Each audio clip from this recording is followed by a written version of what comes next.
Hey, strangers. It's Krista. It's Kurt. Hi. I have nothing witty to say. We are once again both out of sorts today.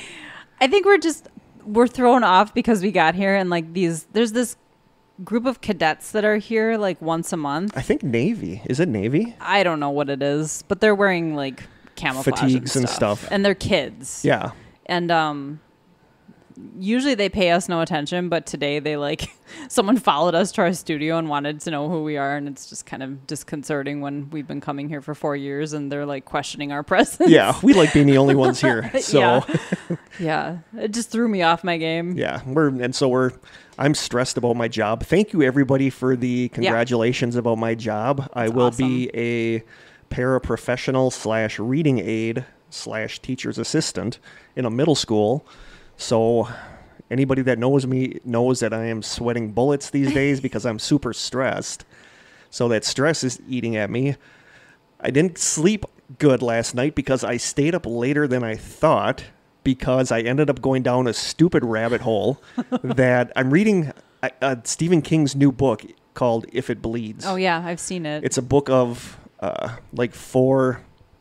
Not a short... It's longer than a short... They're novellas, longer than a short story, but shorter than a novel. Okay. And I was reading one last night. It was actually really good. It was about... I don't want to get into any specifics. I don't want to give any spoilers, but... Isn't the new season of The Outsider... Oh, you don't watch that, I don't do watch you? it, no. Oh. Well, there's another season coming out, and I believe it's based on that. Yeah, because one of these Is stories Holly, in there whatever? is Holly, but Okay. I did not like the book The Outsider. Oh, the show is so good, though. I know, but I just didn't like the book. I Okay. never even finished the book. I got 3/4 of the way through it, and I really? was like, I just don't like it. Well, if you get an opportunity to watch the show, it's one of the excellent. short stories, somebody gets buried with an iPhone and then ends up texting like creepy text messages. So I ended up going down this rabbit hole on if somebody is buried in a coffin, if like a cell phone signal can get there. Yeah. And I couldn't really find any good consensus. Some people say, no, you're going to have 6 feet of dirt. You're going to have the coffin lid. Mm-hmm. You know, I can barely get a signal standing in an open field sometime with my service. So I ended up going down this rabbit hole, obsessed with seeing if you can get a cell phone signal in a... Most people believe you can. I don't want to try it. Unless you want to have me neither. We got a nice field out back. We could do an Strange Decisions experiment. People didn't like us walking through the school. Imagine us digging a coffin-sized hole. Yeah, in the burying field me in a outside. coffin with my cell phone. So I ended up being up later than I anticipated. So what's later than you anticipated? A little after 10. Whoa. For me, that's late. That is Yeah, that is late. That is late. I mean, I woke up at 3:45, and I was like, well, I'm awake. Yeah, I was up at Guess 3. I'm just I was up awake. at 3 o'clock this morning. That's funny. Want to give some shout outs to our newest strangers, and those are David Buddy Cook, Carl Wagner, Tiffany Owens, Gasworks, Aaron Orzolik, Ethan Wade, Jim Harrington, Bobby Summer, Rachel Pierce, and Courtney Pleasance. Courtney is my good friend Aaron's daughter. Okay, nice. We were together last weekend. We were down in West Bend for Aaron and Nicole's anniversary. They had a cookout. And, there was some Did stuff. you just call it a cookout? Yeah. You didn't call it a fry-out? No. You're from Manitowoc. I know. Okay, just I know. making sure. I know. Fry out never. It I makes never. zero sense. No, but I never called them fry outs. They're didn't? always cookouts. Okay. Well, yeah, me too. Yeah, when but I moved everybody up around here, here and I calls, was come like, over for a fry out. We're having a what fry the heck out. is a fry-out?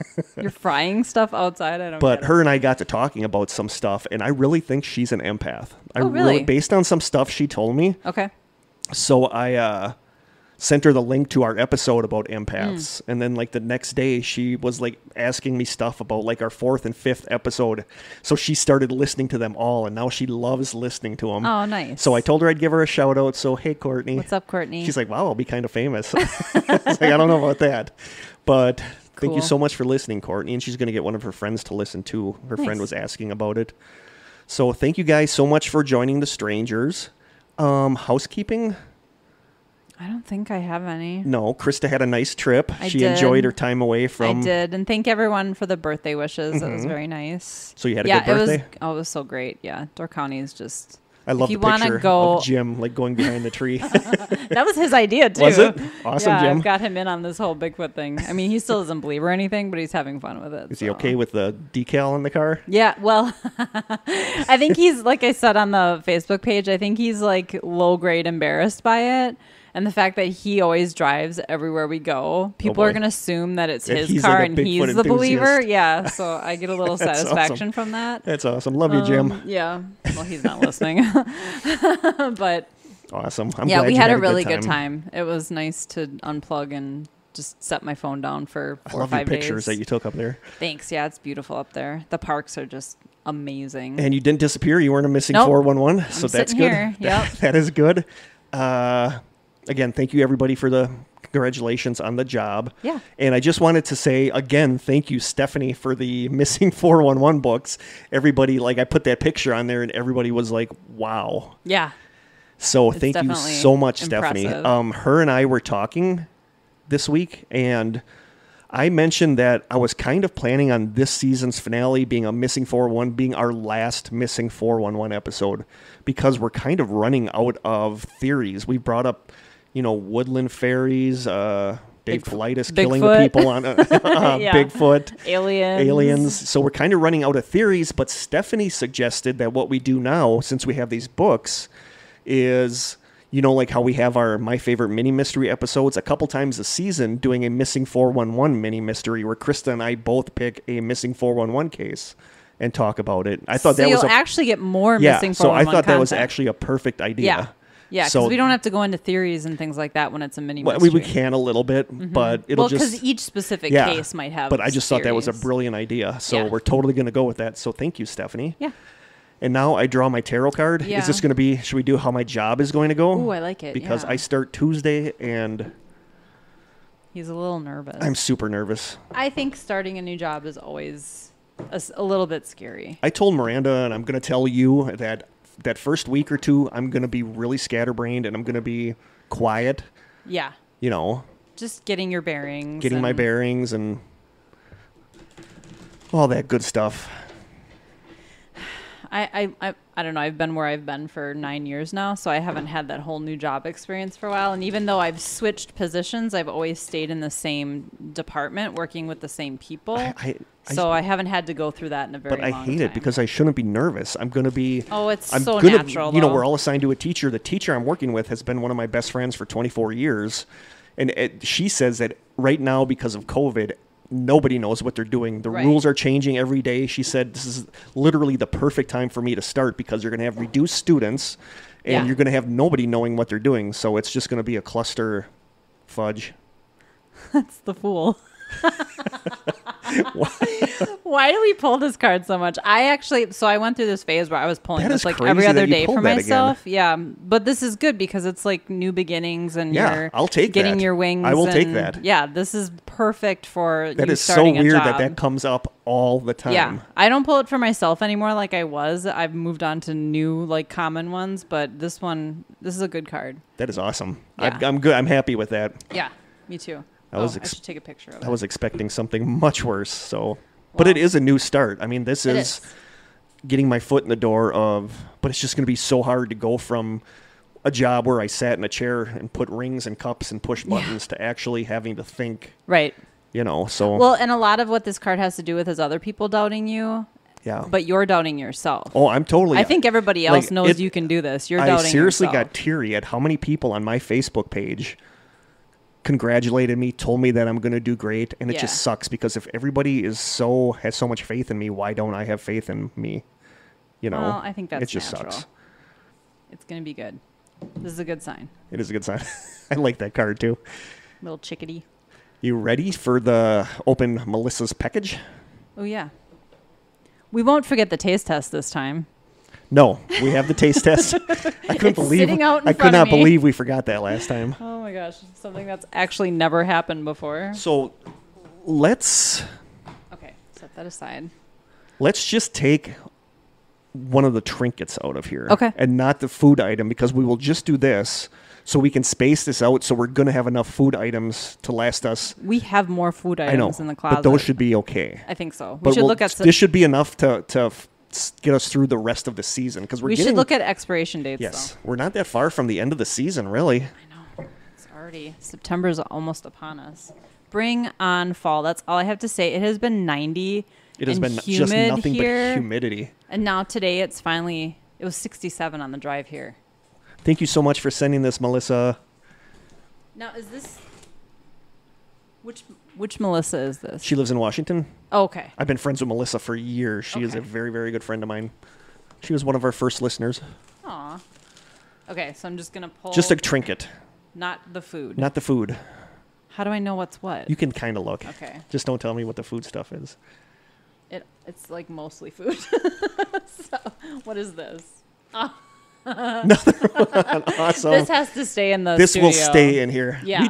We can put it up right on the wall. We have a Bigfoot crossing sign. Yes. Thank you so much, Super Melissa. cute. Should I stop there then? Yeah. Okay. Like I said, the food, next episode, we will open one from that other package and we will have one of Melissa's. Okay. And that perfect. should be enough to get us through the end of the season.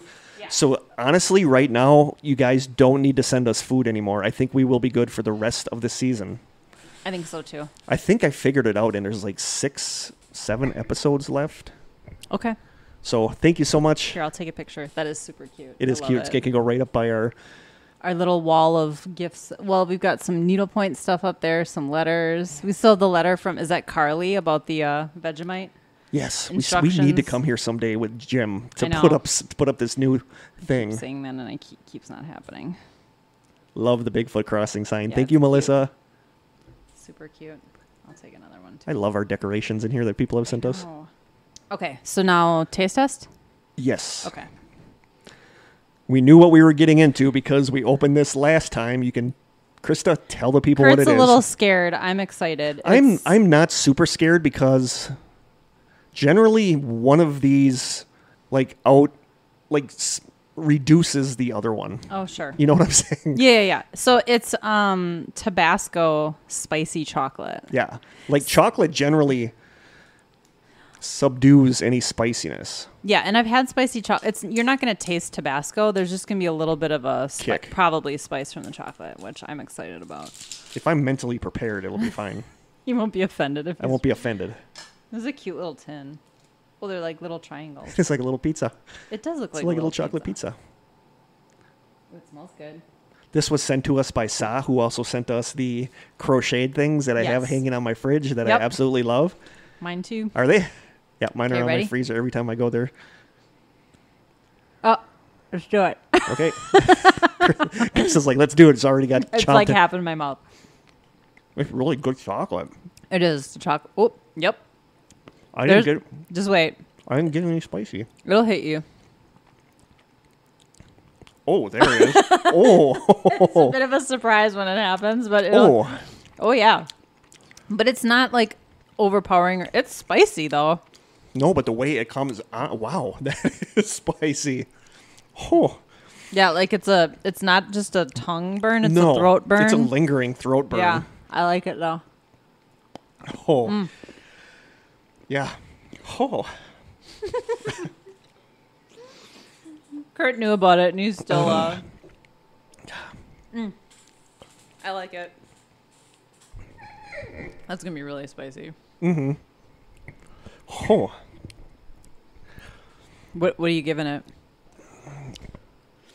I'm going to give it an 8 based on the fact that the chocolate is really good. Mm-hmm. I mean, that is good chocolate. It's really good chocolate. The 2-point deduction from a 10 is because of the spiciness. I expected like a little, twinge of spicy, not like it's still there. I'm not like a Tabasco person, so I wasn't sure where the spice would hit. Like wasabi is a nose spice. Yeah. And some spices are on the wasabi, tip of your tongue. I love wasabi. Yeah, it's a different spice. This is like a throat Yeah, burn. this is like burning my esophagus. I'm sorry? That's from Saturday Night Live. Oh, okay. Esophagus all the way to your anal canal. Oh. Okay, you never saw that. No, maybe. But yeah, it is burning my throat pretty bad. It lingers for sure. Yeah. I'm giving it a 9 but it is good. It is good. It really is. If you're into spicy, this would be perfect. And it's unexpected. You don't expect sweet stuff to be my spicy. 8 rating is for somebody that likes spicy. For me, this is probably a 5. Okay. Because the chocolate is still super good. Yeah. But yeah, that's just not going away. No, it's pretty hot. Yeah, it is. All right. It's already warm in here. We're going to be sweating. So. Yeah. Yep. Okay. Okay, we're just going to jump into the main story, even though I feel like we're forgetting to say something. I was going to mention the synchronicity surrounding this, but I don't know if you want to say what the topic is. Okay, I'll start off by saying that the topic, this is another one of our Strange States episodes, and this one is Idaho. Yeah. And I picked this. Dash asked me yesterday what the topic was, and I sent him like the teaser picture and stuff, and he goes, "Why'd you pick Idaho?" And I so told he him, knew right away? Well, I told him right away what we were doing. Oh, okay. I said, we're doing Strange States, Idaho. And he said, "Why'd you pick Idaho?" And I said, the honest to God's truth behind it is I went through the Wendy's drive-thru one day, and then I went to the park and ride, and I was eating my lunch, and I had a baked potato.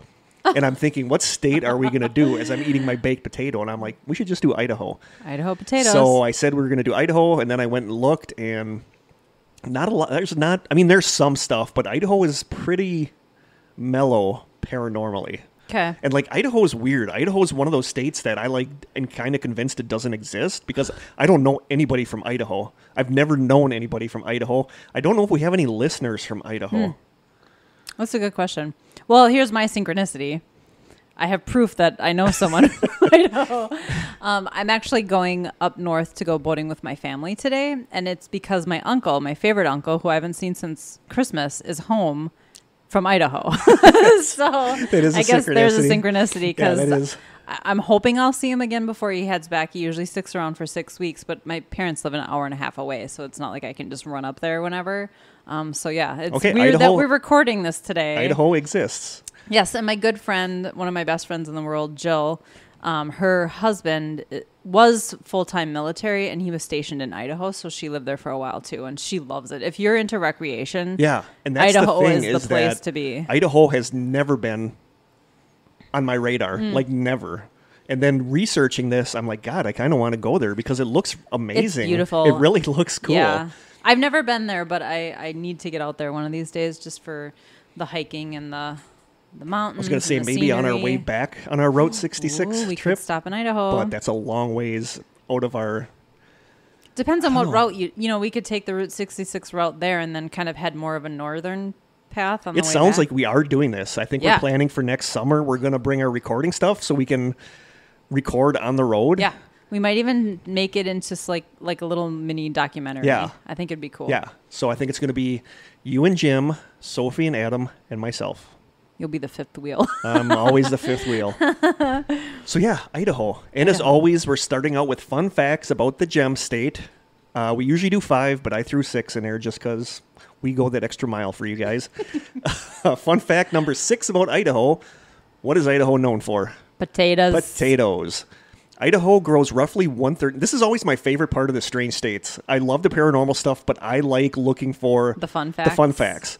So Idaho grows roughly 1/3 of the U.S. fall potato crop. The state's volcanic soil, warm days, cool nights, and clean irrigation water grow perfect potatoes.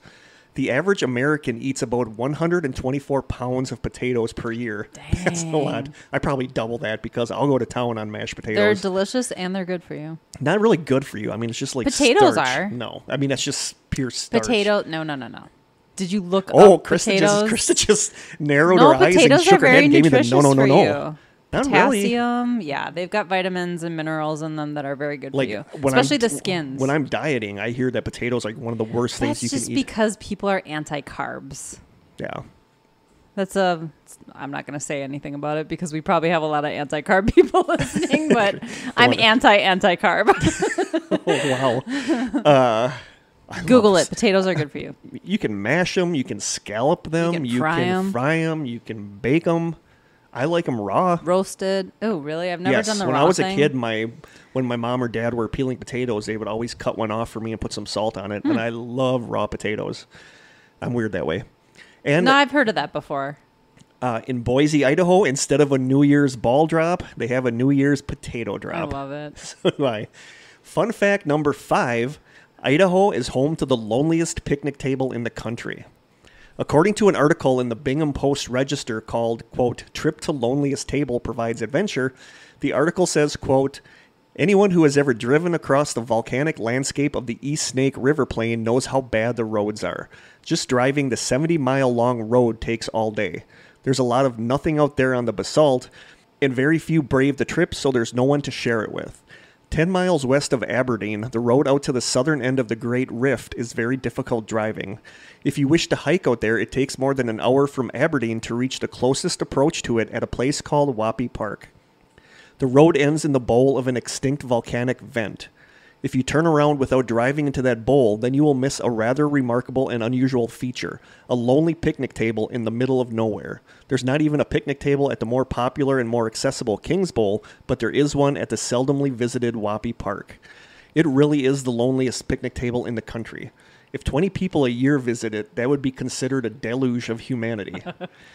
The current picnic table is brand new. The Bureau of Land Management delivered it in 2018 to replace the older wood table that finally fell apart. The old table survived for over 2 decades or more. Wappy Park is a very quiet spot. Clumps of desert wildflowers bloom between the rabbitgrass and sagebrush from April until September. A few aspens cling to life where the old vents end and the new basalt begins. There's obviously no trash can, so if you want to eat lunch at the table, please bring your garbage out with you when you leave. Well, I feel like we need to stop and I do visit too. this There's table. pictures of it online, and it's just literally this picnic table in the middle of nothing. And I just think it's so cool that that's a thing, that they have that. Yeah, I would love to visit that. That'd be awesome. It'd be a perfect place Have for a meal geocache. there. Oh, it would be, yeah. You know, but yeah, maybe we'll possibly figure out where we're going to come back from. It's very non-committal. Route 66 trip. Yeah. So yeah, that's the loneliest picnic table in the country. Fun fact number 4, Idaho is home to Hell's Canyon. The canyon runs a total length of 125 miles, 40 miles of which is more than 1 mile deep. It reaches a maximum depth of 7,900 feet, making it the deepest gorge on the North American continent. I didn't know that. I thought the Grand Canyon was. Yeah. At its lowest point, it's more than 2,000 feet deeper than the Grand Canyon. Wow. Conversely, near Hell's Canyon is Heaven's Gate Lookout. The scenic overlook sits at 8,429 feet above sea level. From this lookout, you can see 4 different states: Idaho, Washington, Oregon, and Montana. Wow. Yeah, so I thought that was cool. That those are like right by each other, the deepest gorge and this amazing view.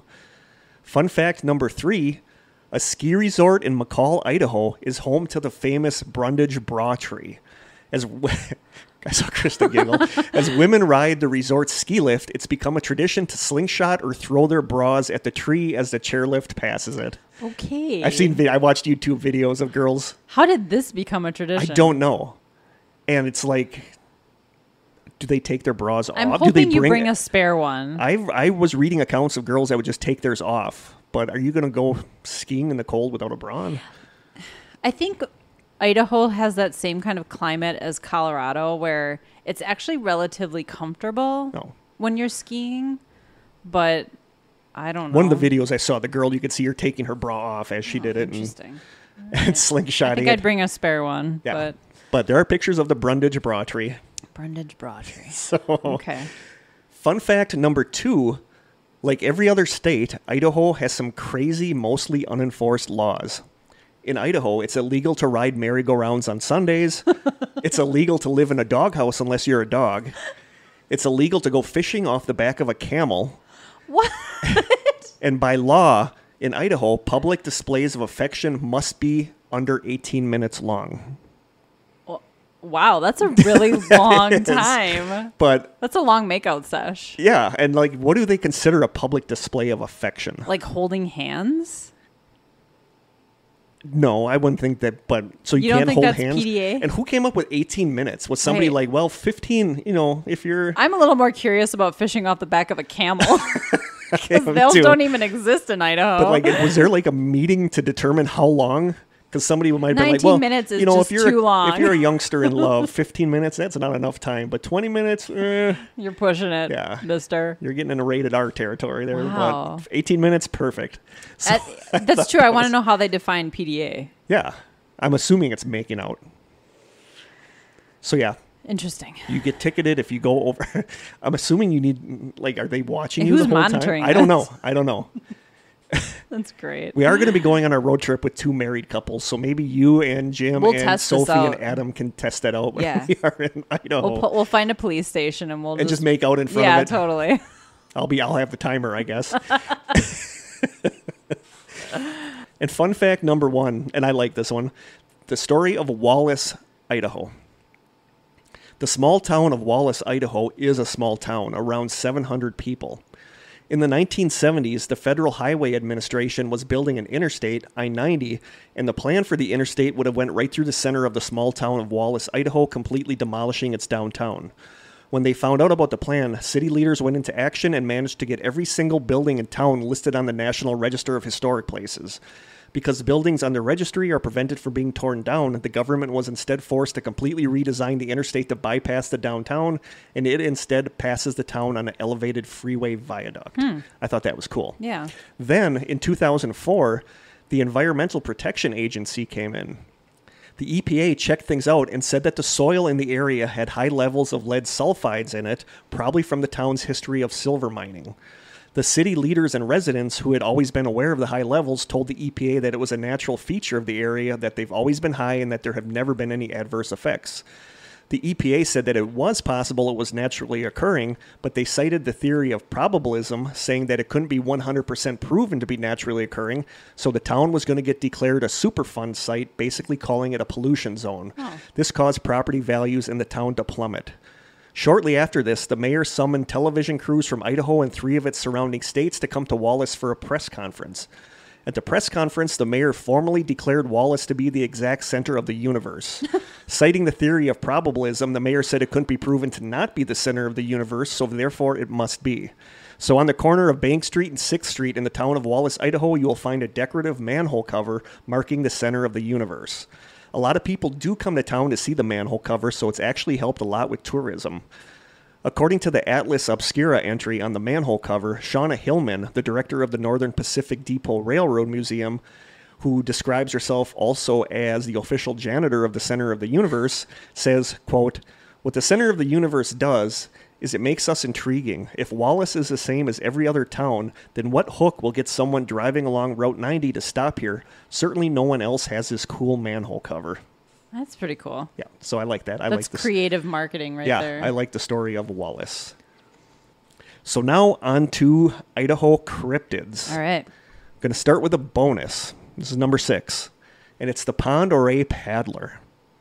The paddler is the name of a creature that is said to inhabit Lake Pond Oray, and I'm glad I looked up how to say that because it looks like Pend Oriole, but it's French. Yeah. Okay. It's pronounced Lake Pond Oray. It's the 5th deepest lake in the United States.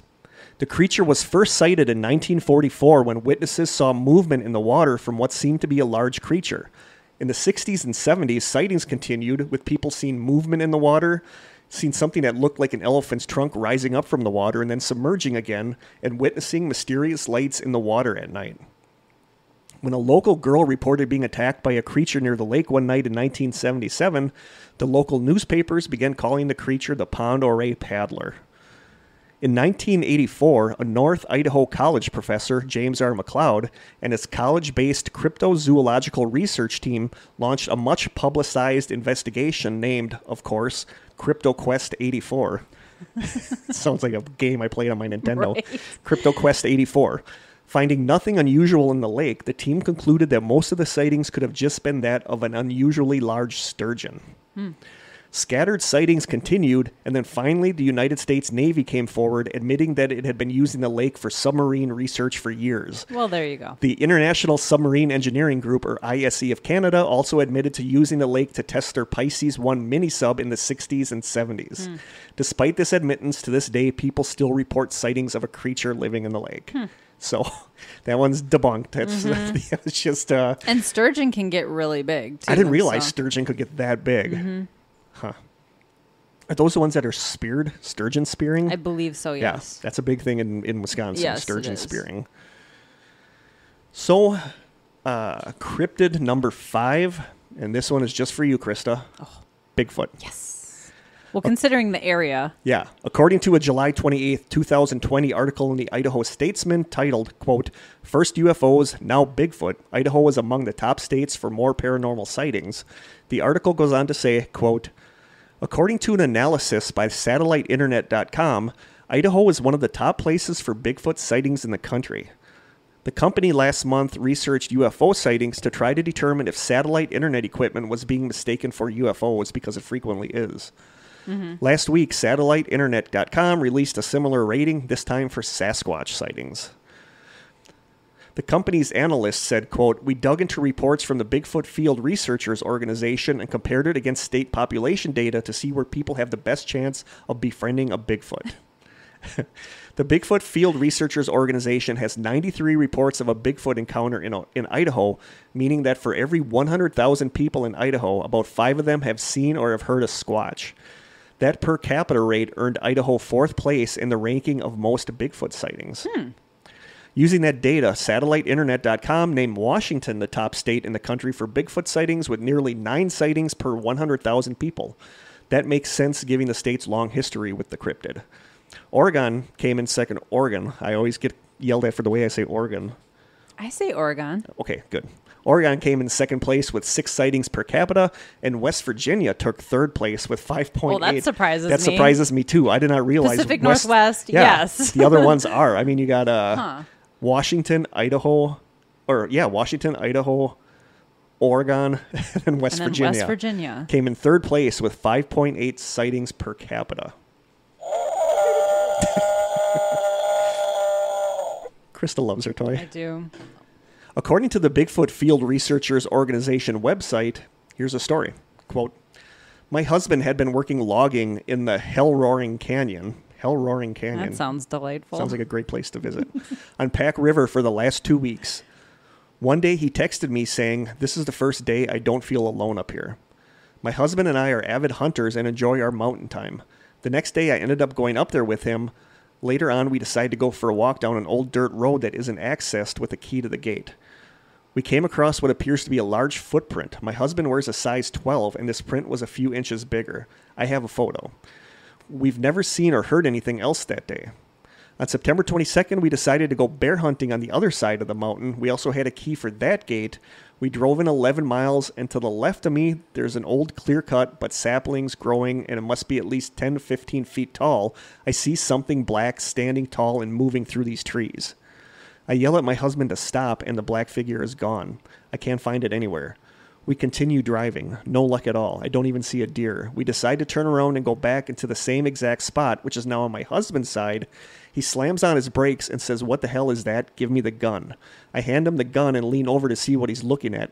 It's a tall black figure with a head, no ears, very wide shoulders, and I couldn't see the bottom part because there was a tree in the way, but he was staring back at us and took a step to the left behind a tree. All of this happened within 40 seconds or so, and then he completely vanished again. At this point, I have tears in my eyes and I'm scared to death. My husband was sick to his stomach, almost to the point of throwing up. We were both so confused on what just happened, we started driving, and about 400 yards up the road on his side again, he sees something move out of the corner of his eye. He looked quickly, and branches on the trees on the side of the vehicle were about 7 feet high, were moving right in a row like something very tall had been running through them, pushing it out of its way. We are 100% positive this wasn't a bear or a person. So, creepy. In a 2018 article in Sandpoint magazine called The Summer of the Sasquatch, the article says, quote, "Sandpoint local Christine Kessner never really thought much about Sasquatch until she saw 3 strange creatures while backpacking in the Mallard-Larkins primitive area in 2001. The Mallard-Larkins is perched in the headquarters of the St. Joe and Clearwater rivers. Kester and her companion were well into their journey on a ridge above Hart Lake when they looked down and saw 2 large figures with what looked like a pet bear or a strange-looking dog hanging around like a happy family in a marshy part of the lake. The 2-legged figures were startled by the hikers on the ridge and started running. They were running like kids," Kester recalled. "Their arms were held out in front of them, and they were jumping over logs like they were nothing. I said, 'Check out their dog. It's a bear, and these people are all furry.' They disappeared into the trees," she said, and we both looked at each other like, did this really happen? To this day, I regret we didn't go down and look for footprints." That's so weird. A bear? They said the dog, it looked like they had a bear as a dog. They said the dog looked weird. Like it didn't look like it looked like a cross between a dog and a bear, but it was like obviously their pet. And I think it's weird the way they describe them running, like holding their hands out in front of them and like jumping over. It's just so weird. I'm picturing that, and it's pretty funny. I am too. And their little like they're all bear, freaked their out little Sasquatch dog. Huh. That's the first I've ever heard of that. So I thought that was really interesting. Okay. So I don't know.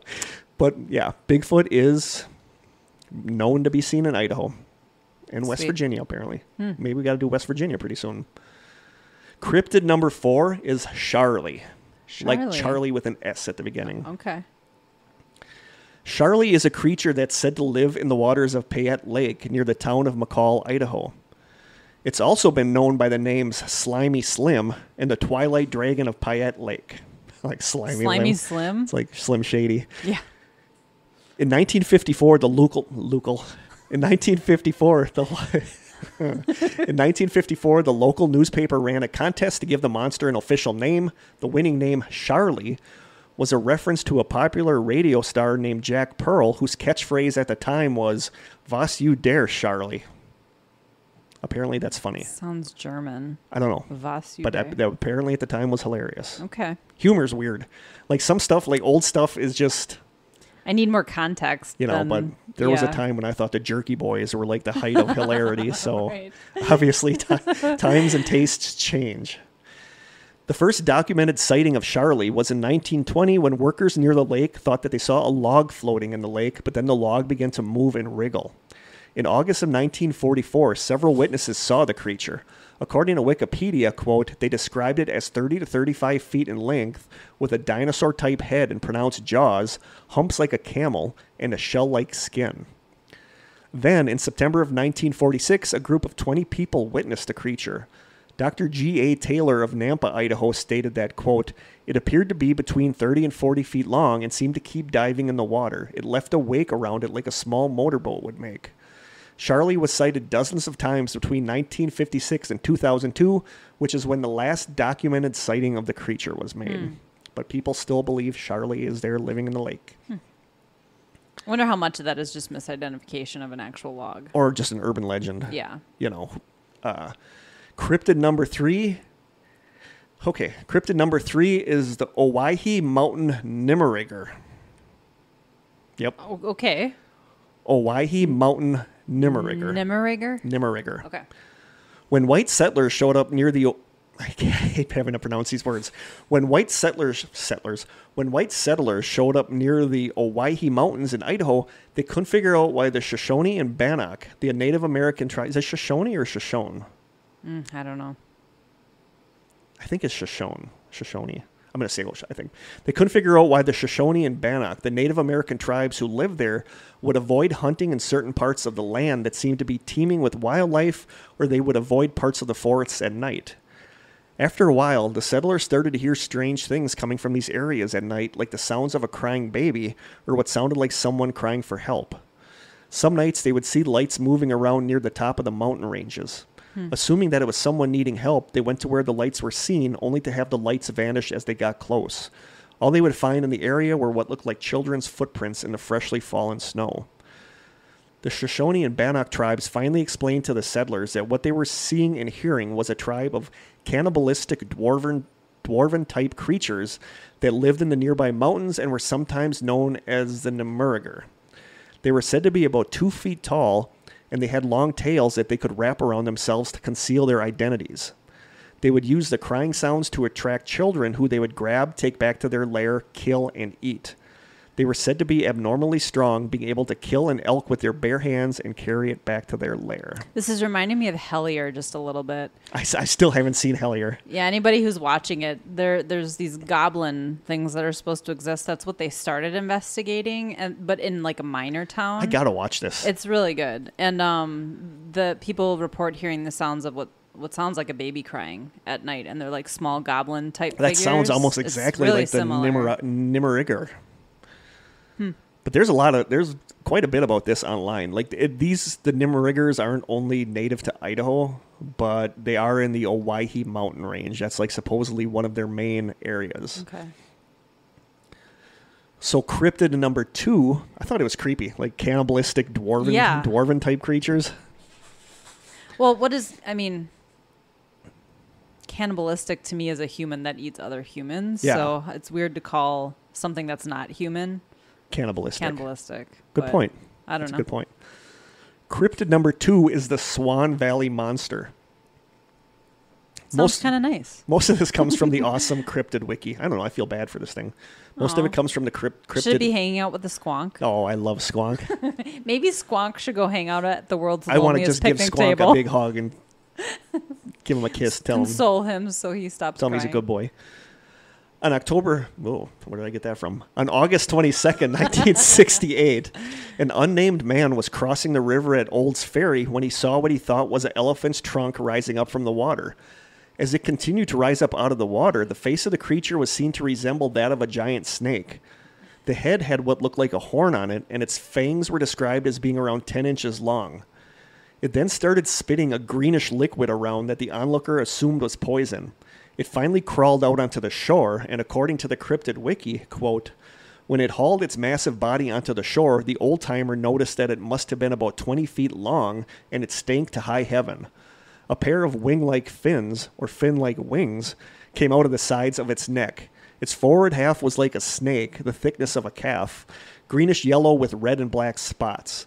This in turn led to a fish-like section with hand-sized rainbow scales shining in the sun. Finally, the tail was a drab, scaly gray like a crocodile or a lizard tail. Shiny black barbed spines, like that of a porcupine, lined its back, head to tail.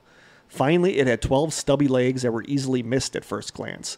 The first pair under the fins had hoofs, followed by 2 pairs of legs with razor-sharp claws, then a pair of hoofs, a pair of claws, another pair of hoofs, and then another pair of claws. The man had a gun with him, Did you so... say hoofs? Hoofs. Like Hoof. Like a horse Hoof. has... Okay. A hoof. I say hoof. I do too. Okay, Hoof. just like I say... Just like instead of wolf, I say woof. Woof. Yeah. Yeah.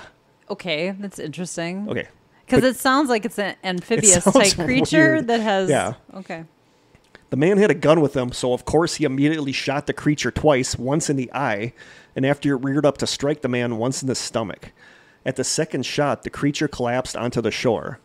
I hate when people just shoot this stuff. You know, it just annoys me. If this actually happened. If it actually, but still. Yeah. The man ran back to town to get help in bringing its body back, so 6 men accompanied him back with a wagon. As the men neared the area, they could all smell the strong scent of the creature, and the horses would go no farther. When the men finally reached the area the body was supposed to be at, all that was there was a shallow trail in the earth that led back down into the water. It looked like something big had been on shore and then had managed to drag itself back into the lake. All around the area, the vegetation was withered wherever the poison from the creature had hit it. I love this. The witness is quoted as saying, quote, I've hunted and fished and trapped and fished all over the state for nigh unto 75 year, but I ain't never seen nothing to compare with that specimen. Specimen? Specimen. Okay. Yep. Yeah. So thanks, Yosemite Sam. I loved your accent, by the way. Thanks. That was great. But yeah, I just feel sorry for these things that immediately get shot. Mm-hmm. Cryptids have feelings too, people. They do. Like, look at poor Squonk. Poor Squonk has Squonk. totally changed my opinion. He should on become our cryptids. mascot. He should. He really should. You should make Squonky our mascot. It's a perfect pairing for our podcast. It is.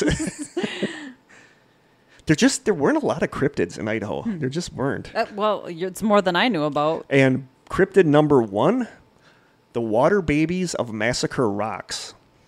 Already sounds lovely, huh? Jeez. Very foreboding. Massacre Rocks State Park, also known as the Gate of Death or Devil's Gate. Sure. Sounds lovely. Sure. Good place to get married. Yes. Is located in southern Idaho outside the town of Pocatello, and we're going to hear a lot about Pocatello later. Okay. At the southern end of Snake River, boulders are scattered around the land, and these became known as Massacre Rocks.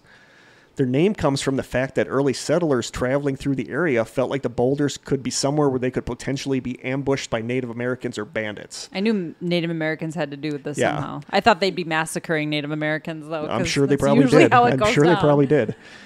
There have been reports of fights, ambushes, and massacres in the areas nearby, but as far as anyone knows, there haven't been any substantiated ones directly happening at Massacre Rocks. Wagon trains passing through would often camp near the rocks, and it became tradition for people to carve their names on one of the rocks as they passed through. This became known as Register Rock, and a shelter was constructed over it. It was added to the National Register of Historic Places in 1978. Most stories about the water babies attribute it to a Native American tribe, but other stories attribute it to a group of white settlers. But the stories say that one of these groups was living for a time near Massacre Rocks, and they were hit with a devastating famine. There was barely any food, so it was decided that when babies were born, the mothers would take the newborns down to the rocks and drown them in the river to spare them a death slowly dying from starvation. That's horrible. Yeah. Yeah. I was like, wow. But this stuff happened. I mean, it legitimately did. Legends say that due to the area being a mystical place, the drowned babies would come back to life in the water, eating small fish to survive and eventually growing fins and gills. It's said that these water babies would make crying sounds in an attempt to lure adults into the water, where they would be dragged into the water and killed by the water babies to avenge their drowning. Throughout the years, people camping near the area at night report seeing these creatures swimming around in the water in the moonlight, and it's said that if you sit along the shore on a quiet night, you will begin to hear their crying sounds, softly at first, but getting louder and louder until you feel compelled to enter the water. Yikes. Yeah. So there's so many creepy things about that. that is one of our, I think that we might have found our officially creepiest cryptid. Wow. Yeah. Water babies. So those are water babies of Massacre Rocks. I mean, I'd be mad too, but I mean, I like I said, I don't know if this specifically happened, but I know that happened. You know, in a way, you're doing the baby a favor so it doesn't have to starve to death. But still, I cannot imagine somebody willingly drowning their newborn baby. Right. So yeah. So a little depressing. It's unfathomable to me, but so on to haunting / weird places. Number 6, the Phantom Jogger of Canyon Hill. In Caldwell, Idaho, it's said that if you visit the Canyon Hill Cemetery at night in your car and park it between 2 certain trees, an apparition of a female jogger will appear in the cemetery, running on a circular route through the cemetery, but it's said that her lower half is missing. All you can see is her torso and head, but when she jogs past your car, she will stop and knock on the window, peering inside the car, and then will continue on with her jog after a bit. That is creepy. Yeah. I don't know if I don't know if I buy it, but that would be a good scenario for a horror movie. Yes, it would. Yeah, and there's a lot of stuff about this actually. This was one of the ones that I could find more about. And there's What is it called? The Phantom Jogger of Canyon Hill. Okay. And I've seen a couple people say, but I mean, their accounts were just like, we saw it. We parked there and we heard something knock on the window and saw something going around in a circular. Another place for us to stop on the way back. We could, yeah. Okay. We're going to spend a lot of time in Idaho. So yeah, I thought that one was disturbing. So that's number 6, the Phantom Jogger. I don't know why, but the knocking on the window is the part the that knocking on the window and looking most. in the car is what freaks me out. There's another one we get to that I don't know if it's just me, but you're noping it already. I was noping that one already. That's the bellboy. We'll get to the him. bellboy. Okay. I just curted myself. Okay. Yeah. You curted Kurt. I curted me. Haunting weird place number 5, the Shoshone Ice Caves. The Shoshone Ice Caves are a 1,000-foot, I don't know if it's Shoshone or Shoshone, it's driving me nuts. And we don't have a signal today, so I can't look. I'm just going to go with the Shoshone. The Shoshone Ice Caves are a 1,000-foot long series of subterranean lava tubes that stay completely frozen even through summer. I would love to see these. I looked at tons of pictures of these. I bet they're beautiful. They are. And there's a bridge, like a man-made walking bridge that goes through the caves. Both staff and visitors report hearing echoing disembodied whispers and sounds of footsteps in the cave. Stories say that a Shoshone princess named Idaho was buried in the ice of the caves centuries ago, and her spirit haunts the caves. Some visitors have reported seeing who they believe is Idaho walking through the caves and disappearing. So my uncle, he had a dog and a cat back in the day, and one of them was named Idaho, which is kind of funny. Maybe that's what this name is. It's Edahow. Oh, I don't know. Ask him today. Ask him. For him, it was just a play on Idaho. But that's almost what this name sounds like if it's Idaho. Interesting. So I don't know. But so just to say, though, caves are notorious for sound is really weird in caves. I know. I mean, dripping water sounds like voices when you're in a cave. But there are people that said they have seen if you see something that's different, and then it just vanishes. So they don't know if it's this Native American princess. They don't know if... I don't know. Caves are weird. Yeah. Creepy. Like the Maribel Cave, like the big. I've never Maribel been cave. there. The big Maribel Cave is cool. That's like a Gilligan's Island cave, like a big cave that you can go in. I'm not crawling through anything to get to anything when it comes to I told caves, you that though. one. I told you they have those ones that are in like Maribel this, too, yeah, right? like this high off the ground that you have to go. You have to get on your hands and knees, crawl through a tunnel, and then it opens into a big cavern. But no. I don't know. That freaks me out. My friend Melanie was ahead of me going in, and I was crawling behind her, and all of a sudden she's like, nope, I can't.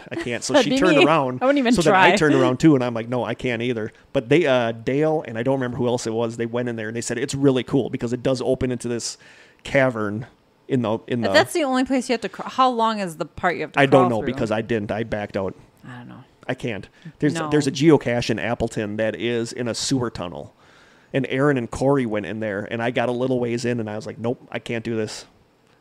If I can see the other end, that would be one thing. No, this was like pure darkness. Yeah, no, that's not happening. But I had to go on my hands and knees. Anything I have to crawl into is not happening. The weird thing is, his son Alden had a little, it wasn't with us, but he had like one of those little cars, motorized cars. If I could have sat on there and drove in there, I think I would have been okay. But I didn't like hunching over and walking in there. But if I could have scootered in there. Like a little clown Yeah, thing. like a little clown thing. I could have done that. Or like what are those, the Shriners they drive around in? Yeah, it was like a little Shriner car. Okay. I'd just drive around in that because if I had a little Shriner car, I could have went in there, but I just didn't like hunched over going into a cement tunnel. And you could also do parades. Huh? You could also do parades. Yeah. I need a little Shriner car. So those are the Shoshone Ice Caves. All right. Haunting/weird place number 4. The Idaho shoe. The Idaho shoe. A haunted shoe. The Idaho Hotel of Silver City. The Idaho Hotel was built in 1863 in Ruby City, Idaho. When Silver City became the county seat in 1866, the hotel was taken apart, brought a mile away to Silver City, and rebuilt. So that's just weird. Sounds like a lot of work. It does.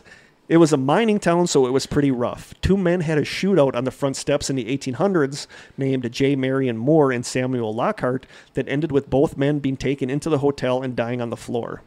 Both men are said to haunt the hotel. A former owner of the hotel named O.D. Broombaugh killed himself in the saloon because he was suffering from pancreatic cancer. He had lived in room 27 of the hotel, and people who have stayed in that room overnight have reported strange experiences, like hearing someone walking around in the room or feeling strange sensations on their body. Guests have also claimed to see a shadowy figure wearing a duster coat. Start all over. I just thought that was funny because you said ghosts. Yeah, I know, it's guests. Ghosts have claimed to, even the ghosts are having Ghosts have claimed to see experience. customers. Oh, boy. I'm not going to edit that out. No. Guests have claimed to see a shadowy figure wearing a duster coat in the stairwell. And a couple, it's not just one person. I've read accounts of a lot of guests saying they saw this person in a duster jacket thinking it was like somebody trying to reenact like something. An old and Western then they're like, no, there's nobody there. Both guests and employees have reported lights and water being turned off, the feeling of being touched, and hearing the sounds of heavy footsteps coming from empty areas of the building. TripAdvisor has named it as one of the most haunted hotels in the country. And I'm going to read this just because I really like the descriptions in this passage. An awesome June 20th, 1993 article in the New York Times called "Sleeping with the Ghosts of Silver City" says, quote, "Some guidebooks still list the sagging 1866 wooden structure as a working hotel, but this is an exaggeration. The building has not aged well.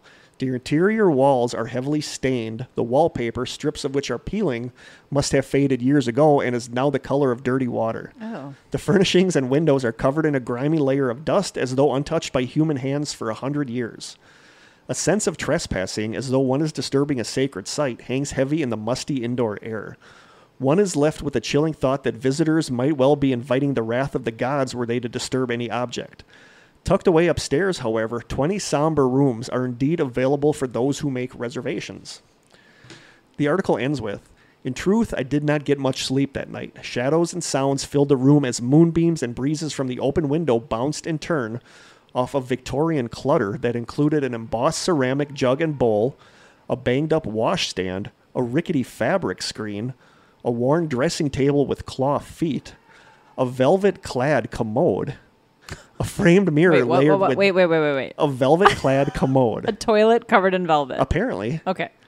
A framed mirror layered with dust, the curved iron bedstand, the heavy damask tablecloth, and upright chairs whose worn cushions have been covered with paper-thin towels. Every creak of the rough floorboards, every faint howl of a distant coyote woke me with a start. I clutched a tiny penlight in my fist, turning it on periodically just for reassurance. We also kept the door ajar with a brass wastebasket weighted down with old books because we felt too nervous to close ourselves in. Finally, morning arrived in a monochrome grayish glow. Earlier in my trip, I had visited Idaho City, another gold rush town near Boise. With its gift shops and saloons, its museum and restored houses, it was somehow too tame. I much preferred the moody gloom of my night in Silver City. Sounds kind of dingy. It sounds dingy, but it sounds really, really interesting. Like, I would love to stay at a place, like an old-fashioned place like that. I mean, that place has just an amazing history, and I totally believe it's haunted. Yeah. I mean, people have died in there. Sure. It reminds me of a hotel in Kansas that I walked through that it had that same kind of feel to it. It was kind of dingy, and like it was still open for business. Yeah.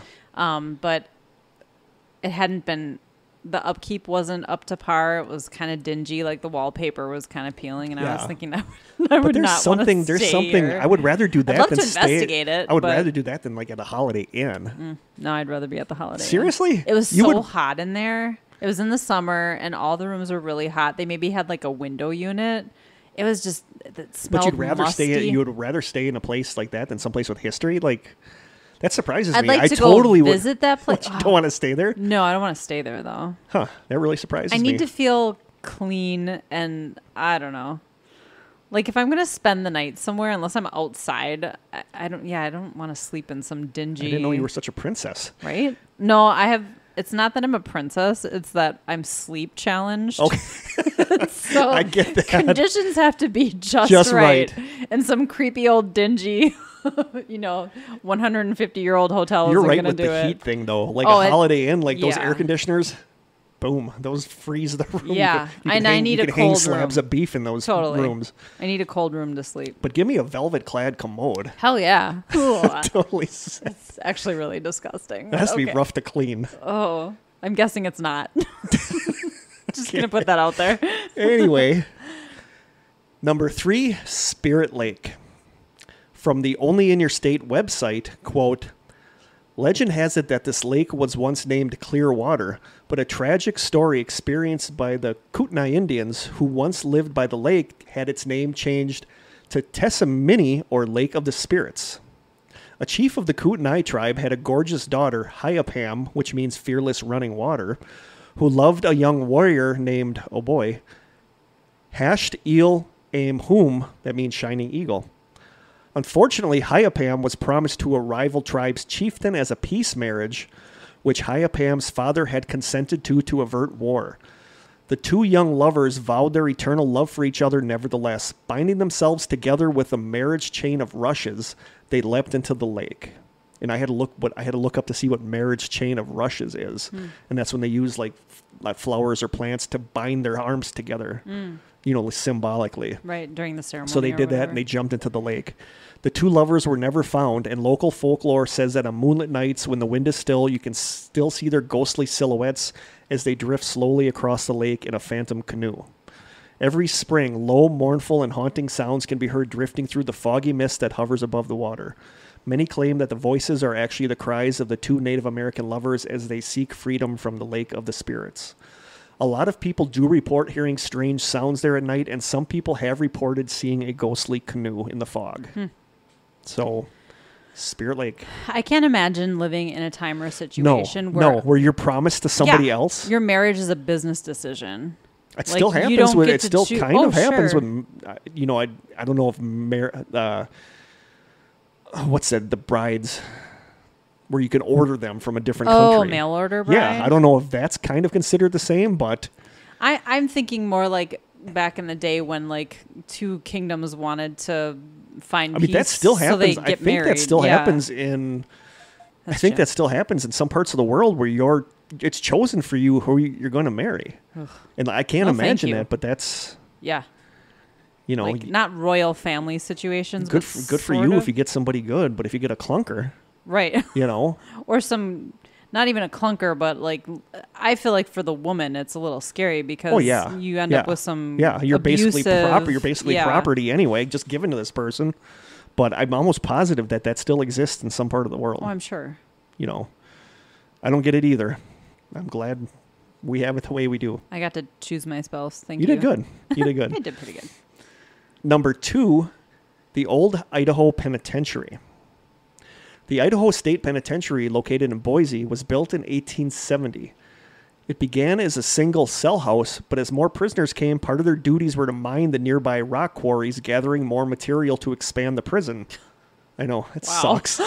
Okay. I think your job sucks. Right. Over the next 100 years, the prison became a huge complex made up of 5 cell blocks and various other buildings, which were surrounded by a 17-foot tall wall. The prison was always known for its horrible living conditions. According to the Travel Channel website, and why do you think it's on the Travel Channel website? Because it's a destination? One of the ghost shows investigated there. Oh. I believe it might have been Zach. Sure, that makes sense. I believe it might have been Zach because I think another one coming up was Ghost Hunters. Okay. So I think this was Zach and the gang investigated this.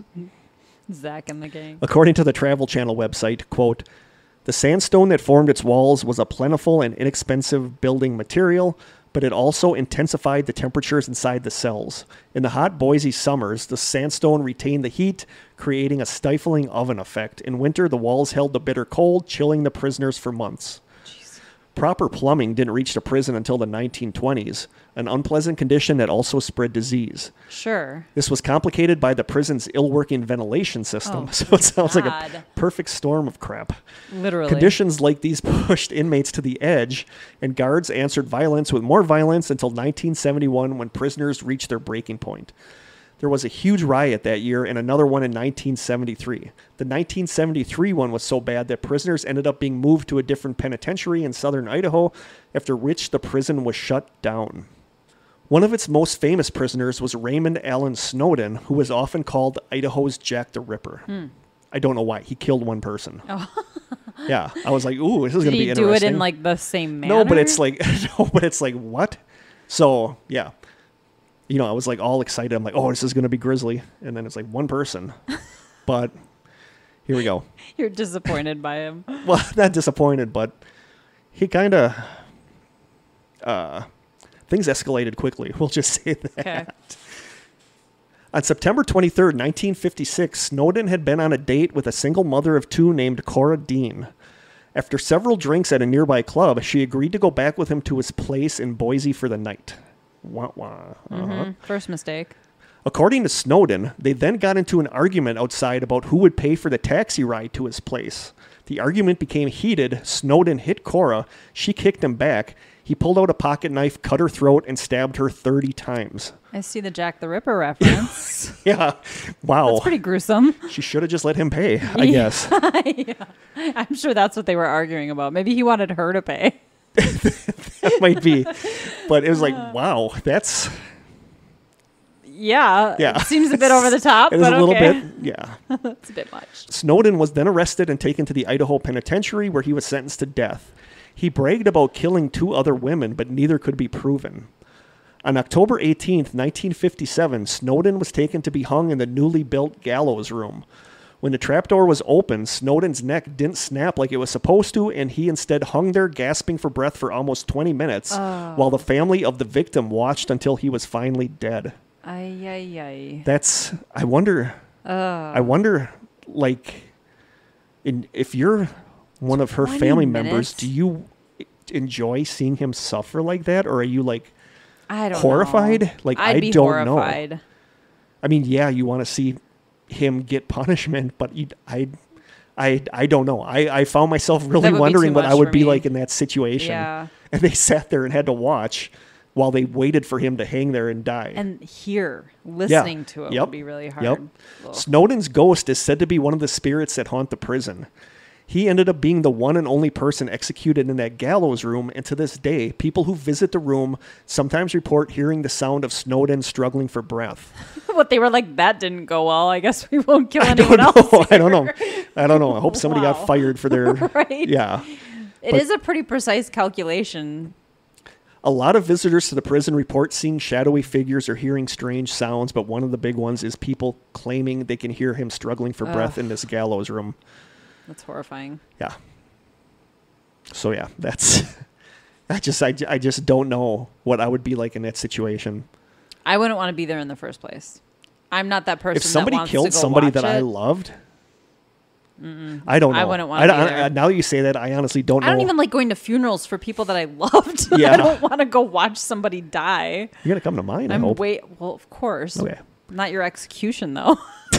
I'm hoping I don't have. If I do have an execution, I hope it's better than this. Well, Wisconsin is not a death penalty state, so I think we're okay. But yeah, that just sounds horrifying to me. Execution is weird. It's yeah. You know, every now and then I stumble across a video of a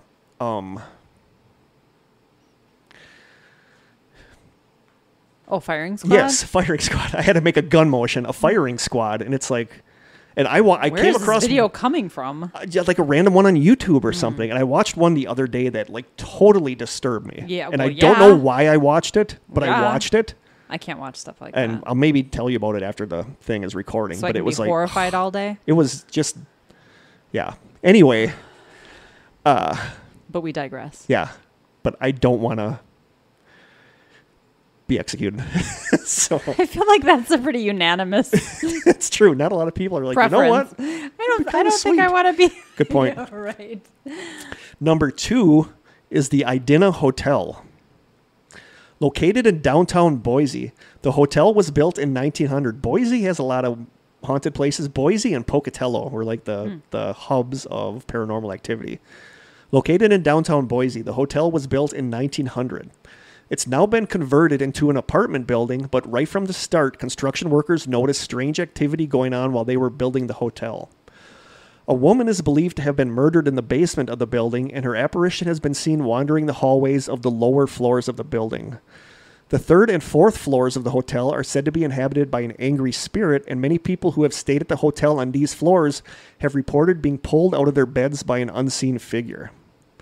A gray mist has been seen moving through the hallways of the building, and strange moans have been heard all throughout the building by visitors and guests. The whole being pulled out of your bed in the middle of the night thing? No, that's a big no. It's very paranormal activity. Yes. But the most famous legend of the hotel is that of the bellboy. It's said that a bellboy was shot and killed in the hotel, and his spirit haunts the hotel. Elevators go up and down on their own, and several people have said that they have seen the bellboy peering at them from around the corner of a hallway, only to go to that corner, find nothing, and then see him peering at them from around another corner. Ugh. That's the one that creeps me out. Yeah, that's really creepy. That always reminds me of that scene in House on Haunted Hill, where the girl sees like something looking at her around, peering at her around the corner, and all of a sudden it just zooms up right into her face. Is that House on Haunted Hill? I think that was House on Haunted Hill. That was a good movie. It was a good movie. Tay Diggs is in that movie, right? Yeah, and so is I can't think of her name. She's super pretty. Yes, she's the one that I think is just gorgeous. Famke Jensen. Yes. Yeah. There's a lot of people in that movie. Yeah, Ali Larter was in there. I really liked that movie. It is a good one. I really did. I haven't seen that one in a long time. The scene that the really... herky-jerky walk. The herky-jerky walk creeps me out, but there's that weird scene where they throw, like, the guy that's hosting the party. Yeah. They throw him in that one room the spinning that thing. spins, yeah. and it has like an old kaleidoscope effect, and it's a guy bouncing a basketball, and then you get, as it's spinning and it's animated, goes faster the guy and like faster. turns to look at him. Yeah, that really creeped me out for some that's reason. The doctor, right? Yes, the doctor. But yeah, that scene really creeped me out. For me, the part good where because it's a hokey and it's fun. I thought it was actually but there's really creepy elements. There's really in creepy that stuff in there, but it's also like a fun. It is a fun horror movie. Yeah. I agree. What's his name is in there from Saturday Night Live? Oh, yeah. Chris Kattan? Chris Kattan. Yeah. Yeah. He's the groundskeeper who wants to get the heck out but gets locked in. Yeah. But you ever want to see a effective, like we said, it's kind of cheesy and kind of Yeah, funny, but it's but also also it's also really got the jerky walk gets me every time. I hate the jerky walk. The part where like the main character sees Tay Diggs, she's trying to talk to him. I can't think of his character's name, and he keeps looking at her and going like walking away from her. Yeah. And then falls into this weird vat of some kind of liquid and she's trying to dig him out, and then he's standing in front of her. Oh. Yeah. That's one of the creepiest parts of the whole movie for me. I just remember that scene where she sees somebody looking around the corner, and all of a sudden it's like, bam. I don't remember that. I think part. I saw that in the theater, and I jumped. Ooh, really? I jumped in my seat at that. Yeah. That's a good movie. And that's a remake, right? There's like isn't that like an original, isn't there like an old school movie like Vincent Price? And there's also that movie? Netflix House on Haunted Hill series. Oh, that was really good. Yeah, I heard that was really good. Yeah. Hill House? Yes, Haunting of Hill House or something. Yeah. Yep. But yeah, the bellboy peering around the corner at you. That's a big nope for me. That's a nope. Nothing good peers around a corner at you. No. And number 1, pretty much all of the town of Pocatello. The entire town. The entire town, pretty much. The area Pocatello is in started getting developed in the early 19th century by fur trappers after hearing stories from the local Native Americans about how abundant the land was. The town was named after Chief Pocatello, who was a leader of the local Shoshone tribe. The town was pretty small and uneventful, only getting a few visitors here and there passing through on their way west on the Oregon Trail. But that all changed completely around 1860 when gold was discovered in the area. Along with all the gold seekers, the usual services started springing up in the town, like hotels, saloons, brothels, and railroads. By 1889, Pocatello was known as the gateway to the Northwest, and it was a pretty big trade center and transportation junction. As the gold craze kind of petered out, the remaining miners in that area turned instead to agriculture as their means of making a living, turning the area into a major supplier of potatoes and other crops. Oh, and an aside, I want to say that one of my favorite parts of The Strangers page is Jeremy's post about our episodes taken out of context after he listens to it, where he just throws in some random things we talk about. Yeah. So Jeremy, I hope we're giving you some good fuel with this episode. Yeah. I don't feel we did a couple of sides. Couple of sides? Sides. Oh, we did a couple of Yeah. we've talked about a couple things. So hopefully we're giving them, those always make me They're laugh. so funny. So hopefully we're giving you some good stuff in this episode. As the gold craze kind of petered out, the remaining miners in the area turned instead to agriculture as their means of making a living, turning the area into a major supplier of taters and other crops. As of the 2010 census, the population of Pocatello was a little over 54,000 people, and it's the 5th largest city in the state. It's also known as one of the most haunted cities in the state, if not the entire country. Amon Park in Pocatello is home to what is known as the Girl in Blue. Throughout the years, dozens of locals have reported seeing the apparition of a young girl in a blue dress just swinging by herself on one of the swings, staring forward silently. And a lot of people have reported this, actually. The Cherry Springs Nature Trail is also known as a paranormal hotspot. Apparitions have been seen by people and have been captured on video by paranormal investigation groups. Strange sounds have been heard coming from the surrounding woods, and strange electromagnetic spikes have been captured by investigators. The town's main theater is said to be haunted by a shadowy figure. Power County Hospital is also said to be haunted. According to the Idaho Haunted Houses site, quote, nurse buzzers at this hospital and nursing home are said to go off on their own in the rooms of patients who are physically unable to get to the buzzer. There is a ghostly doctor who smells of cigar smoke, and elderly residents who have passed away have been spotted as well. An apparition of a tall man is said to stand in the room's doorways and survey the room. Fraser Hall, one of the buildings of Idaho State University, has also had mysterious lights seen in it, and figures have been seen walking through the hallways only to vanish. The ghostly sounds of a piano playing can sometimes be heard, and the hall is said to be haunted by the ghost of Alex, who is believed to be a past student. So they have their share of haunted buildings there. Pocatello High School is known as the most haunted building in the city. Back in 2014, the security alarm at the school went off late one night. School principal Lisa Delonis came to the school and met with the police that had shown up because of the alarm. The police told her that when they got there, the lights had been going crazy, turning off and on all on their own all throughout the building. She reviewed the security cameras, and one of the cameras showed what looked like a figure appearing in a doorway and then moving out into the hallway. There had always been reports of strange activity at the school. Students had reported seeing figures in the past, including one known as the Wet Boy, a young boy that was seen in the hallway in swim trunks with his hair dripping water, who was supposedly a student who died in the school swimming pool years ago, and the figure of a crying woman roaming the hallways. She was said to be the school librarian who committed suicide by hanging herself from a chandelier in the school library after she was jilted by her fiancé on her wedding day. 2 students were in the gym one day when a man standing by the bleachers told them to keep it down, and then he suddenly just vanished. A maintenance worker who was in the auditorium one day reported seeing someone he used to work with there who had died standing near the top section of the auditorium. After the night the security alarm went off and the lights went crazy, Lisa sent a message to TAPS from the show Ghost Hunters. They came and did an investigation at the school. The TAPS historians and the investigators pretty much debunked most of it. The security footage showed what looked like a figure appearing in the doorway and moving into the hallway. That was debunked as a spider web hanging in front of the camera or a balloon string that had gotten caught up by the camera. Yeah, okay. When I first saw the video, I was like, that totally looks like a person walking out. And then when they explained it, I'm like, no, that's totally like a spider web waving in a breeze. I remember that. So you saw this one. Mm-hmm. Yep. Yeah, a spider web or a balloon string that I got caught up by the camera. The historians found out that the school never had a swimming pool in it, so the Wet Boy was dismissed, and the chandeliers the librarian was said to have hung herself from were relatively new. According to the historians, there were no reports of a death ever inside the school. So, so much for that. But according to an article on Distractify.com called Ghost Hunters, historian Mustafa Gadalari breaks down the Pocatello High School investigation, quote, "Here's where things get interesting.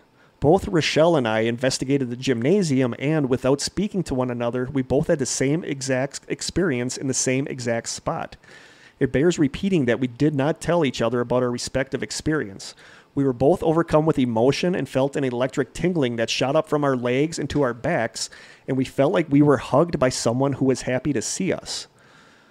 Off camera, I spoke with the town's historian and told him of my experience in the gymnasium and described the sensation that both Rochelle and I had.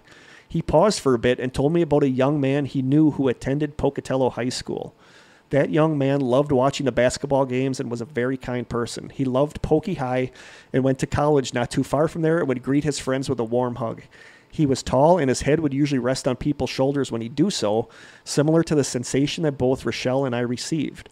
Sadly, that young man took his own life in college. While there's no way to know for sure what's going on in that school, I'd like to think that if there is an entity walking around, that they'd want to go back to a place that made them happy. Couple that with the electrical phenomenon that our experts couldn't really explain, along with the well-documented energy draw and our personal experiences in Pocatello High School, I'd say that the school is indeed haunted.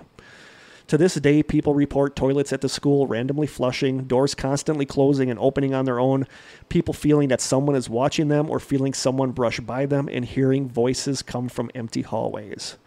And Pokey High is selling T-shirts that say, "We have spirits, yes we do," which I thought was cute. Oh, that's yeah, and very clever. That's really what I have for Idaho. I'll end this with a quote from British musician Ben Howard, who says, quote, "I've been to some kind of weird places in America. I've been to Idaho." So that is Idaho. Great. Not as much as I had hoped. It's actually more than I was expecting. Really? So, yeah. I kind of had a hunt for some of this stuff, but it sounds like an amazing place. Like, now I want to see. That's a nice thing about doing these strange states, is that I always end up wanting to go there. Go visit, yeah. I want to see the picnic table. I do too. I want to visit it so it's not lonely. So that's what I have for Idaho. Hopefully that is to your liking. Another state down. If we have any Idahoians. Yeah, do we have any listeners in Idaho? Give us a shout out. Please. Tell us what your favorite thing is that we didn't mention. Yeah, tell us if you know of anything in Idaho that we've missed. Yeah. I'll have to ask my uncle. There's a couple that I didn't put on there, but like I said, there wasn't a lot of stuff. But hey, Idaho's done. On to the next state, next season. How many states have we done now? We have done Ohio was our first. We've done Missouri. We have done, what else? We've done Alabama. Yes. Right? Yes, that was the white thing. Alabama white thing. The white thing. We've done Alabama, Missouri, Ohio, and Idaho. Okay. So I think we've done 4. We have a few more to go. I know, and I love that we have them backed up in case we run out of topics. Yep. So what do we do now? Let's talk about the mugs. Okay, talk about the mugs. I'll look up our questions. Okay, I forgot to mention we have some mugs. Woo! Thank you, Sherry and her daughter-in-law. They are making mugs for us. We have 8 right now that we are going to figure out how much we want to charge for them. Once we figure that out, we are going to post something on the Strangers page on Facebook, and the first 8 people to respond that they want to purchase a mug will be able to purchase a mug, one mug per person. But if you want a mug, respond anyway, because you'll get added to the waiting list. We should throw a sticker in the mug too. Yes, we will. Well, until we run out of stickers, yeah. We can order more. True. I'm also going to post it on the Instagram page, but that's just for the waiting list.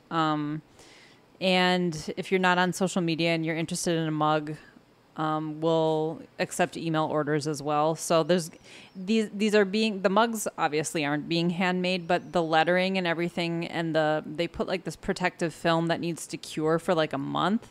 So this is not a fast process. This is a very homegrown process. It's kind of cool. These will probably be somewhat limited edition because I don't know how long they want to keep churning these things out. But once we settle on a price and figure that out, we'll let everyone know. But it's exciting. It's the beginning of some merchandise. So, and they're really cute. We'll like I said, we'll post a picture. They're just white. They say the Strange Sessions on one side, and the other side says Stay Strange. So thanks again to Sherry and her daughter-in-law, whose name I can't think of right now. Yes, thank you so much for doing that. But yeah, it's really cool. We have to do a song too, and I still can't think of one. Okay, we'll do 2 questions. Okay, and a pickle joke. 2 questions, a pickle joke, and a song. Okay. Ready? I'm ready. Oh boy, here we go. This one's timely because Sophie and I have been talking about this. Synchronicity? No. Oh, No, this is kind it of is a it is actually a synchronicity. synchronicity because we kind of texted about this already this morning. Hi, Kurt and Krista. Since you live so close, would you consider doing the Stephen Avery case? Oh. Love the show. Thank you so much for doing it. Anonymous. I would, because I personally don't know anyone in relation to the case, but I know you do. Yeah, and I'm going to say short answer is no, not going to do it. Long answer is no, definitely not going to do it. No, long answer is because we've mentioned this in other episodes, so maybe this person didn't get to those episodes or whatever. But I get it. I live in Manitowoc, and I mean Manitowoc is famous because of making a murderer. But I am not willing to do that episode. If you really want to, we can. It's just... I get why you don't, though, and I'm okay with that. The thing is, I'm sure 99% of the people who are listening to this are familiar with Stephen Avery and the making a murder thing. I am friends with Tom Kasurek, the sheriff that put him away originally back in the, whenever that was, 80s. I'm friends with Sheriff Tom Kasurek. I am friends with Stephen Avery's daughter. I know a lot of the Averys. I know a lot of the Dasseys. One of the families that's mentioned in the 2nd season of the show, I am very close to. They are among my best friends. So... Yeah, I would totally be okay not doing it. Spoiler, I totally think he did it. I honestly think he did it. I think the doc... What? I'm blanking on it. What is it? Making a Murderer. Is a what? Oh, documentary. Yes, thank you. Wow. I was totally blanking. Started saying I was it. totally blanking on that.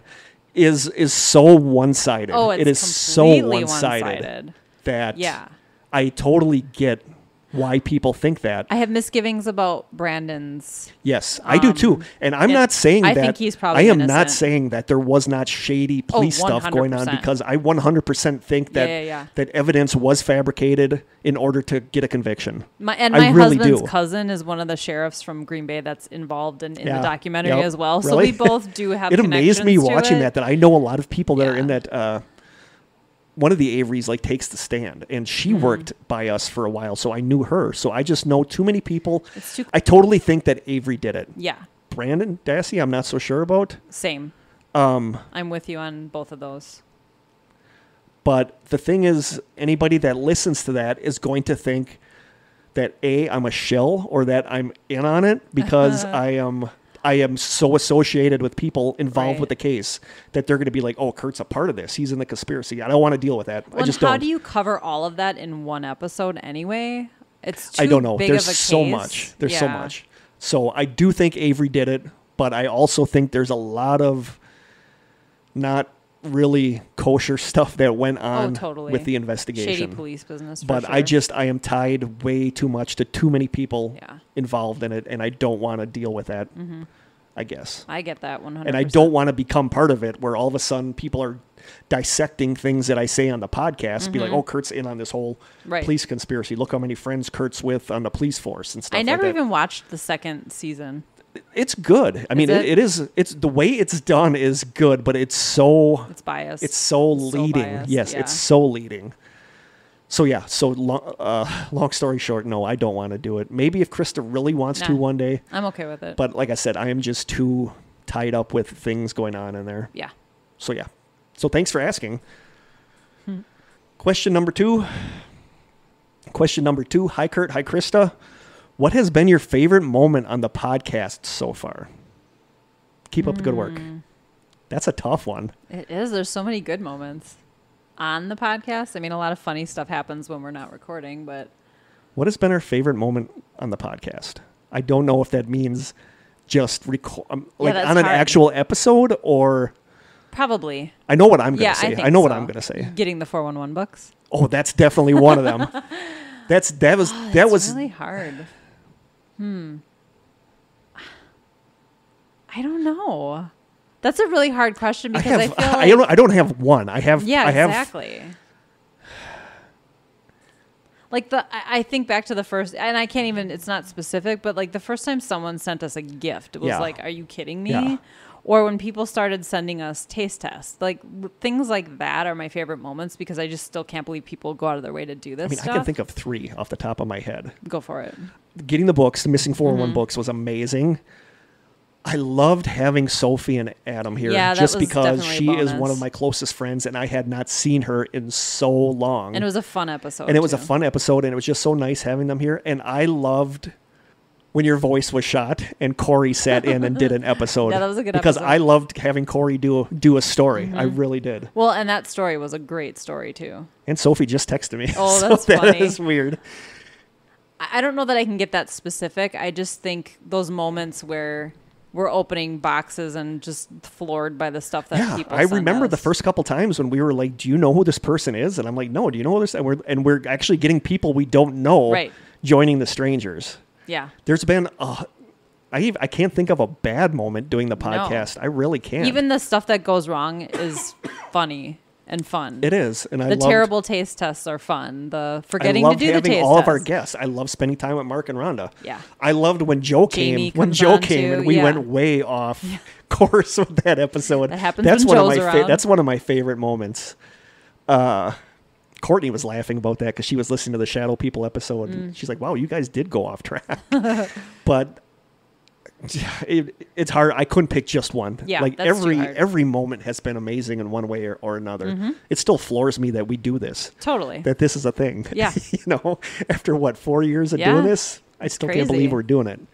And we love you guys for, sticking it out with us, giving a crap about it. So thank you. I couldn't pick just one, but all of them. It's been an amazing trip. We're so happy to have done this, and we will be stopping it after this episode. This is the series finale. Series finale. Just kidding. But that's a good question. I could not pick one. It is. Yeah, it's too hard to pick one. So many good moments. I'm still trying to think of stuff. I know. It's too difficult. The only bad moments I can think of were when those kids were here in that room behind us and were so loud it annoyed me tremendously. Yeah, that's true. Oh, another bad moment is when we came, I can only think of the bad moments. When we couldn't get in? When we came to record and the floors were being done, so we couldn't come in. Yep. Yeah. Funny. No, just so many good times. Yeah. And we still love doing this, so glad you guys are still along for the ride. Song? Yeah, you have to go first because I'm going to have to I will think go first, of one. and I'm going to get some crap for this one because it is such a schmaltzy, sappy, people shake their head at song. Okay. But I think it's one of my all-time favorite songs. It really is. I think it's a beautiful song. I think her vocals in the song are just amazing.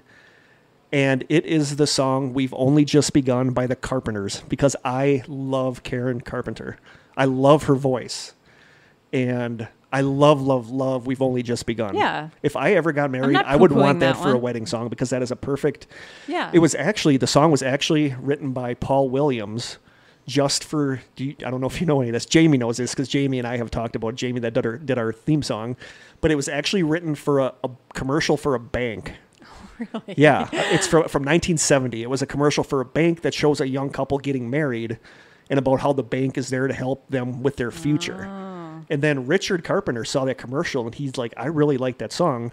And because Paul Williams and the Carpenters were on the same record label, it was easy for him to do a cover of that song. And their version of We've Only Just Begun is so good. Yeah. No, that's a good It's song. cheesy and it's sappy, but It evokes good feelings. It does. So. It does. It's like a perfect wedding song because it's about the future, about hope for the future. We've only just begun. So if you could give me some crap about it, that's okay. No, I but won't. I love the song We've Only Just Begun by the Carpenters. I think Cheese Factor's good. It does. Yeah, it can be. So I said in the last episode I've never picked a fish song. I guess I'll pick a fish song. Oh boy.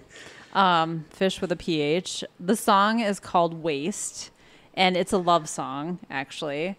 And it's that song that everybody, when you hear it in concert, you're kind of like, oh, this is like everybody. It's just a really good song. I think there's one. Is it Eric Orheim who has seen them? Yes, Eric likes fish. I think went to this. He was at the same Fish New Year's Eve 2000 festival thing that I went to. But it's about, he's basically the lyrics, I wouldn't want to be a painter where everybody comes to look. I don't want to be a writer where my thoughts are out on the page. I just want to waste my time with you. It's basically, if I could be anywhere doing anything, I'd want to be wasting my time with you. That's cute. And that's what the song is about. So that is cute. I usually give you crap about fish. Like, I'm not a fish fan, but I have heard songs by them that I'm like, this is actually pretty decent. Yeah. So they're not bad. I'm just not a jam band guy. You know, it is, and they truly are. A song that would take maybe 3 minutes on their studio album could be 20 minutes live. Oh yeah, like Grateful Dead. Yeah, or Allman Brothers were big with that too. It's very common. It's like an inside ongoing joke that 15 minutes in, you turn to the person next to you and say, "Wait, what song is this again?" Because it's been so long that you forgot what song they were playing. But then they bring it back at the end, and yeah, it's funny. So cool. We got Fish and the Carpenters. Yep. So interesting combo. All right, pickle joke. Pickle joke. All right. What's green and swims in the sea? What? Moby Pickle.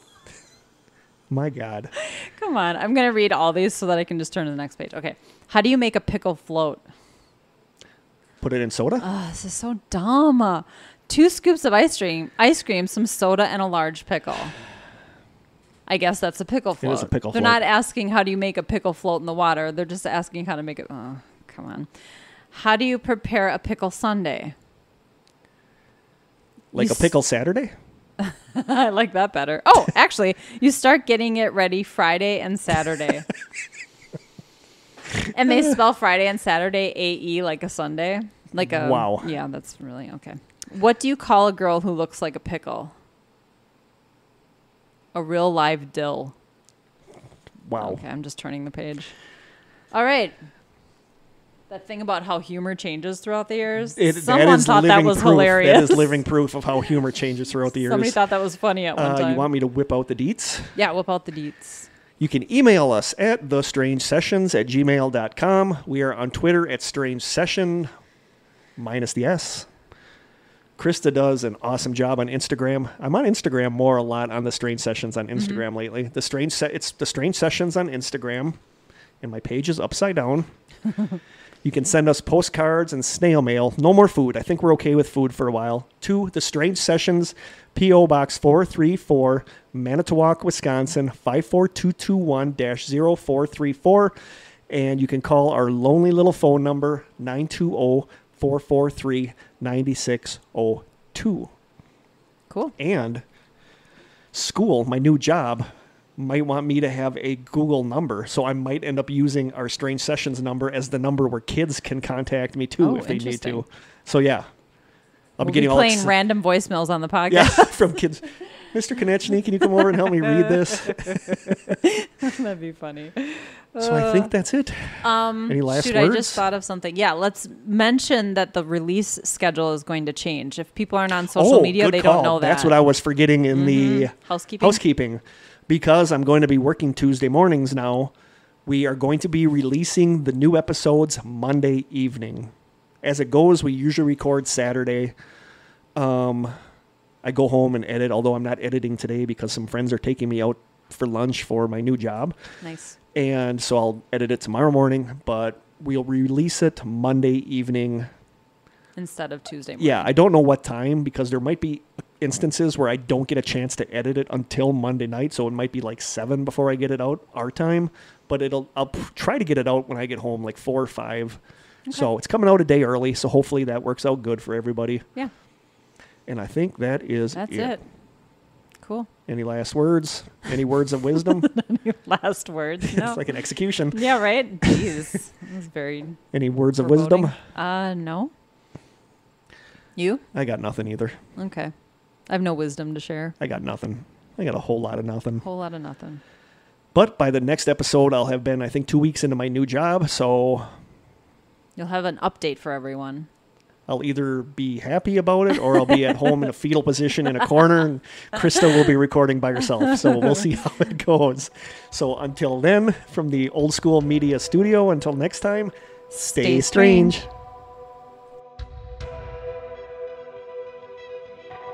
This has been an Old School Media production, executive produced by Kirk Konechny. For more information and content, please visit strangesessions.com.